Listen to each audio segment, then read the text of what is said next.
Game of Thrones Season 6, Episode 5 is out, and it is huge, so let's begin. At Molestown, a little village just south of the Wall, Sansa confronts Littlefinger for having given her to Ramsay.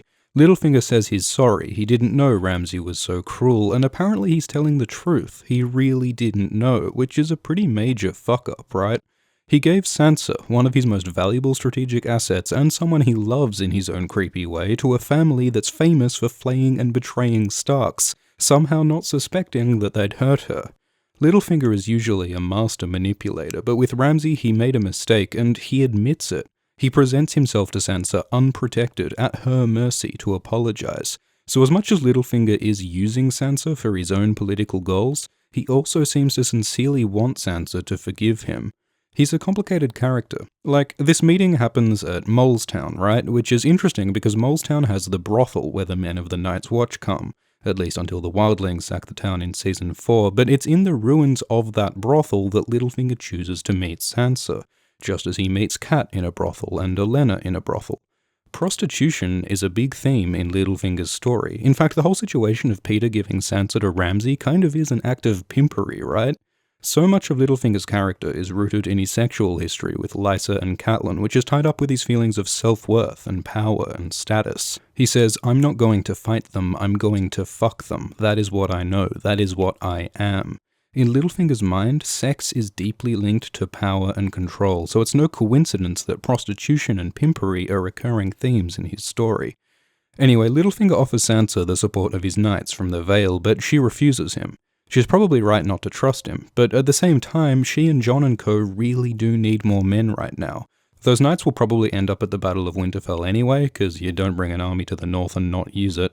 Also, Littlefinger says the Tullys, led by Brynden Blackfish Tully, have retaken Riverrun, and may be able to support Sansa in the north, which would be a huge help. But on his way out, Littlefinger calls Jon Sansa's half-brother, not brother, which seems to make Sansa doubt if she can trust Jon. In Braavos, Arya trains with the waif because hitting people with sticks is clearly the path to becoming a great assassin. Then Jaqen turns up and tells Arya the story of how the Faceless Men began. This was hundreds of years ago in Valyria, the empire of the original Dragon Lords, who ruled most of the known world through the power of their dragons and their slaves. In the books, we're told that the slaves would mine for gold beneath volcanic mountains called the 14 Flames, and that the mines were so hot and the work so hard that slaves would pray for an end to their pain. So the first Faceless Man was someone who killed the slaves who suffered the most. Arya says he should have killed the slave masters, not the slaves, and she's told that he would bring the gift to them as well. Some fans believe this means that the Faceless Men caused the Doom of Valyria, the massive fiery catastrophe that suddenly destroyed the Empire 200 years ago. If it's true that the Faceless Men were behind the downfall of the original Dragon Lords, they might not be a big fan of Daenerys, this new Valyrian queen conquering cities with her dragons. Maybe the Faceless Men will try to kill Daenerys.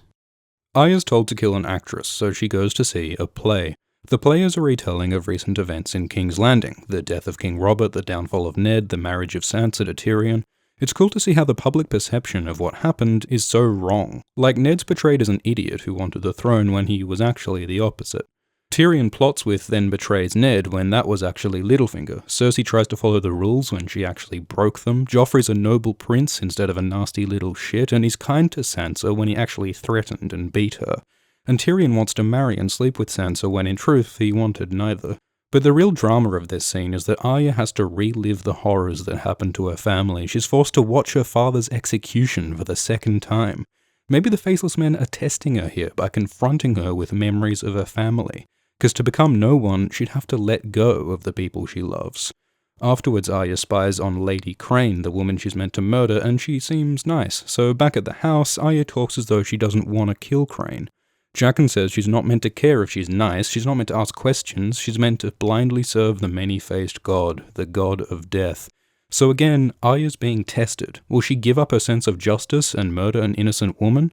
Jaqen says she's on her last chance, it's make or break time, and hints from the books and shows suggest she's gonna leave the Faceless Men, and it's gonna be bloody.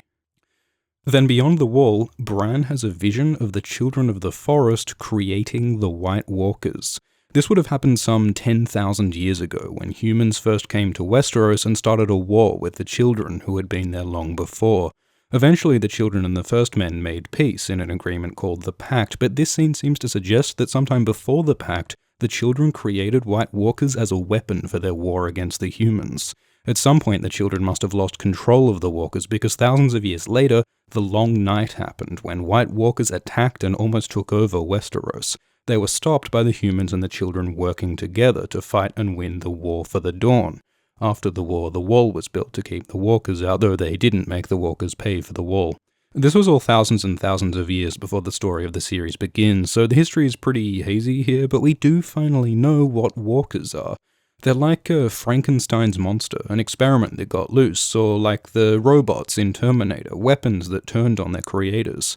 We don't know how the Walkers got out of the children's control, but maybe the problem was that they learned how to make more of themselves by converting human babies.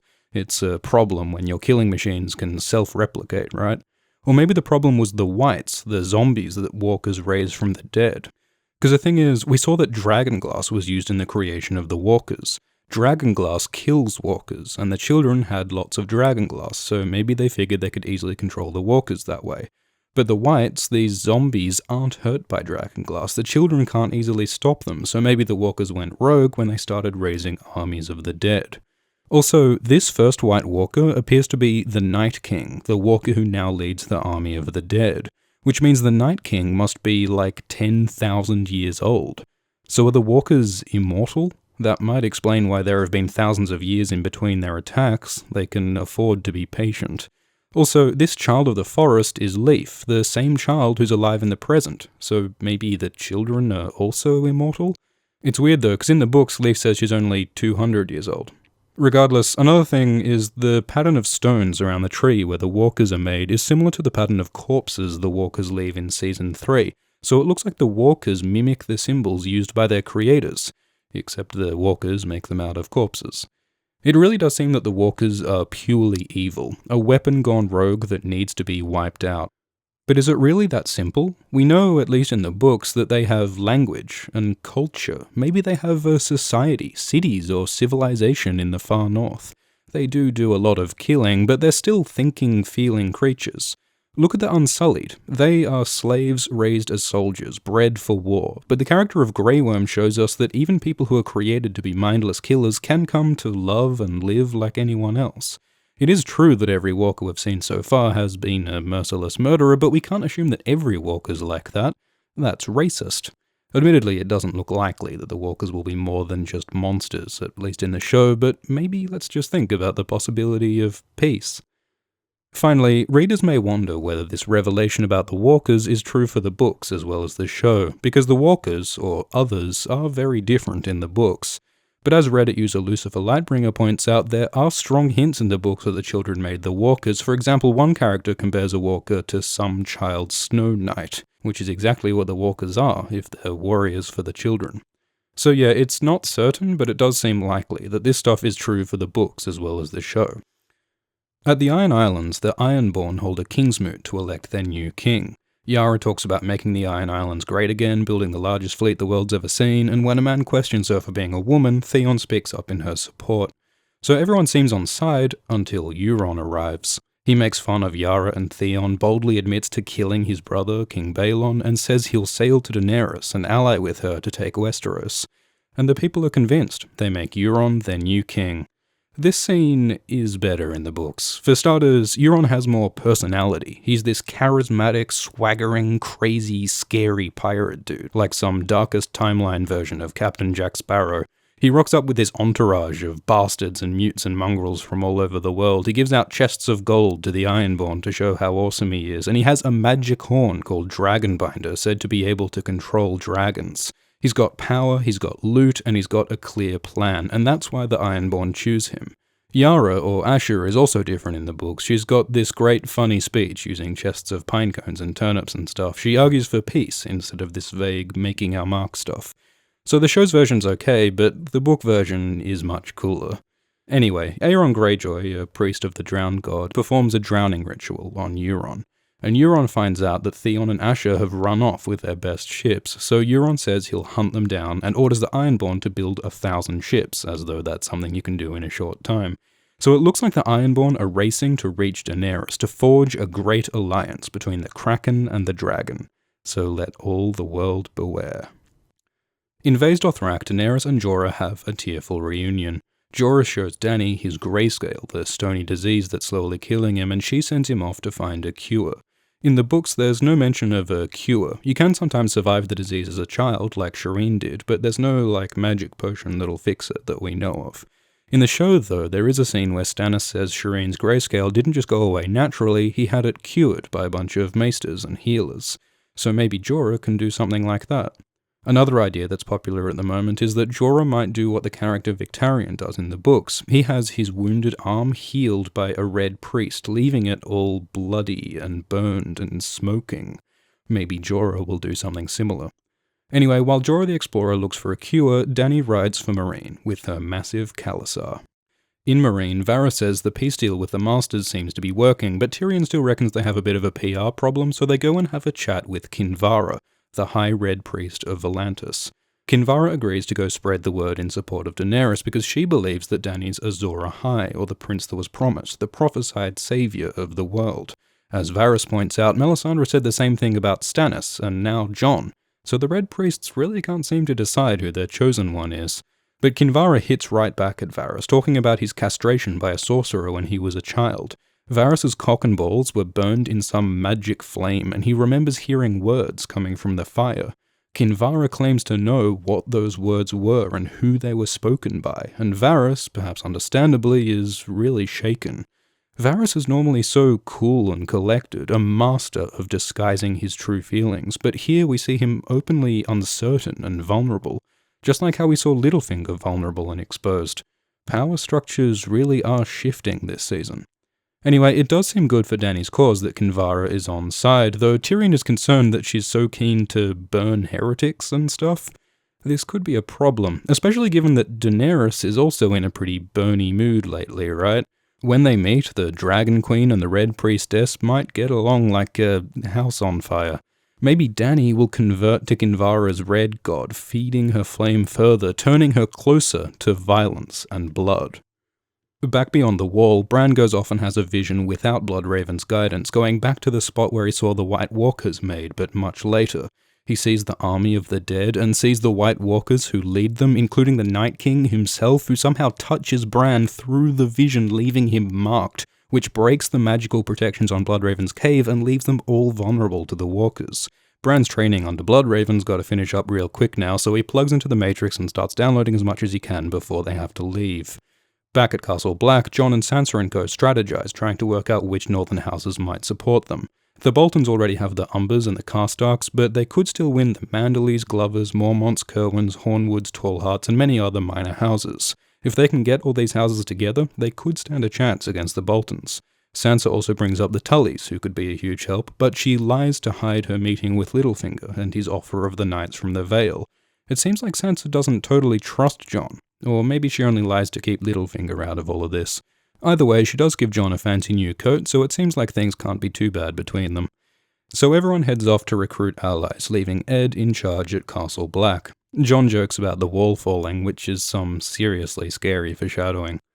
Then back beyond the wall, Meera and Hodor get packing while Bran and Bloodraven keep green dreaming, but knock knock, the Walkers are here. The children try to defend the cave with fire grenades, but the Walkers and Whites get in. Meera kills a Walker, Summer is killed by Whites, Bloodraven's killed by the Night King, Leaf sacrifices herself, and Hodor has a psychic warging time travel seizure vision of his own future death from the past while he sacrifices himself, saving Bran and Meera by holding the door. And holy fuck if that's not the biggest and bloodiest 10 minutes in Game of Thrones since the Red Wedding. Let's process this. So, Meera kills that White Walker with a spear with a head made of dragon glass, making her the third person known to kill a White Walker, along with Sam and Jon. The death of Summer is so sad. With Lady Greywind and Shaggy Dog all dead, Ghost is the last known surviving direwolf. Though there is also Nymeria, who Arya let loose in the Riverlands in Season 1. There are strong hints in the books that she's still out there, leading a giant wolf pack, so we may see her again. But that's just 2 of the original 6 Stark direwolves left.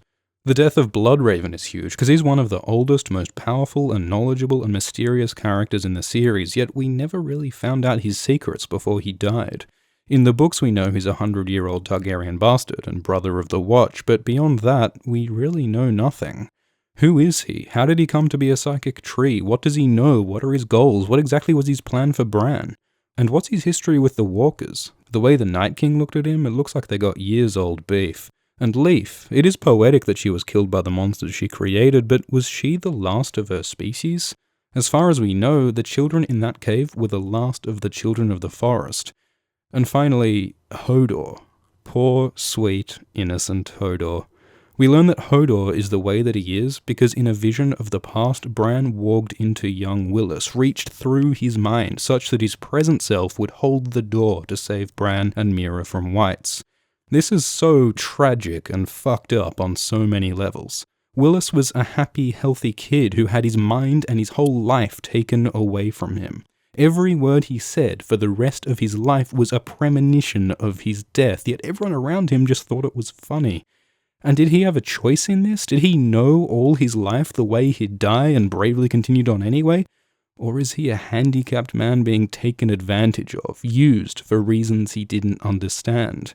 To make things worse, since Hodor was killed by Weiss, he'll probably be raised as a zombie himself, forced to serve even after his death. And this is all Bran's fault. He messed up having that vision on his own, and as a result, most of his friends are dead and he destroyed the life of an innocent man, past, present, and future. Bran's learning the hard way that with great power comes great responsibility. He's gonna have a lot of guilt to deal with. And a lot of people are asking about the whole time travel thing, and it looks like this isn't like Back to the Future, where Marty creates alternate future timelines by changing the past. Bran didn't change anything. He just caused a past event which had already happened in his timeline. Hodor already was Hodor. Bran just went back and made it happen. It is time travel, but it's a closed loop, yeah? It's all in one timeline. Like Bloodraven says, the past is written, the ink is dry, so it's not like Bran can, go back to the past and stop the Walkers from ever being made, or stop Ned from ever dying. The past is written. What Bran and Meera really need to worry about now is the future. Because where are they going to go? What are they going to do? They're stuck in the middle of nowhere, the Whites and Walkers are right behind them, they've got no Hodor to carry Bran, no Summer to protect them, no Bloodraven to guide them. They're going to need to be rescued, and their savior will probably be this mysterious figure from the trailer who might be Jon's long-lost uncle Benjen, who's been missing beyond the wall for like 5 seasons. It could also be Cold Hands, a mysterious friendly zombie from the books, or maybe even some combination of the two. We'll see what happens. Whoever rescues them, Bran and Meera will probably head for the wall, but if they do, will the Night King's mark on Bran be a problem? The wall and Bloodraven's cave both seem to be protected by the same kind of magic, the magic of the Children of the Forest. What if the moment Bran steps through the wall, the whole thing comes crashing down and the Walkers walk right through? Poor Ed can't catch a break. So that was a hell of an episode. We're now halfway through the season, and with war in the north, Arya against the Faceless Men, red priests in Marine, pirates sailing east, and every possible fucking crazy thing happening north of the wall, not to mention King's Landing and Old Town and Dawn, it's only going to get more intense. So thank you for watching. These videos do take a lot of work to make, so if you'd like to support the channel and get behind the scenes updates, stuff like that, please pledge on Patreon. There's a link below. There's also a link to art by Ertach Altanose, that's his depiction of Euron there. But yeah, thank you to all patrons supporting this channel, including Cynbobby Joe, Brandon L. Staggs, Box Brown, Lauren Sinclair, Quaker MC, and Soxy Ando. Cheers.